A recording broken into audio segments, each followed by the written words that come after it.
گون خواردنی سوودی هەیە؟ گون سوودێکی گەلێک زۆری هەیە. سوودەکە لەوە خۆی دەبێنێتەوە ڕێژەیەکی بەرز لە پۆتاسیۆمی تێدایە، زینکی تێدا، نحاسی تێدا، ئەوە ڕێژەیەکی بەرز لە ئەو پرۆتینی تێدا بە تایبەتی بۆ ئەو کەسانی کە ڕێزیم دەکەن. ئەگەر بێت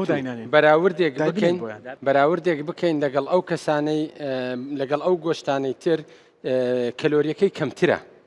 باشە گون کەلۆریەکەی کەمترە، بەڵام قسە و باسێک هەیە دەڵێت کاریگەری لەسەر هۆڕمۆنی دروستکردنی هۆرمۆن دەدا بە حکمی ئەوەی گون شوێنی دروستکردنی هۆرمۆنە. باشە کاریگەریەکە بە پێچەوانەوەیە، چونکە ڕێژەی ئەو پرۆتینەی کە تێدایە و ئەو ترشە چەوریانەی کە تێدایە لەگەڵ کانزاکان زیاتر سوود بە ئافرەت دەگەینی لەوەی زیاتر سوود بە پیاو بگەینیتن. چۆن؟ وا دەکا ئەو هۆرمۆنە مەوادە سەرەتاییانەی با بڵێن کە پێویستە بۆ دروستکردنی هۆرمۆنی ئافرەتی ترشە چەوریەکان لە گون هەیە، سوودەکەشی زیاتر بۆ ئافرەت دەبێت لەوەی کە بۆ پیاو بێت. سوودی خواردنی گون زیاتر بۆ خانمانە نەک بۆ پیاوان؟ بەڵێ باش سوودی هەیە بۆ پیاوان بەڵام بۆ خانمان زیاتر.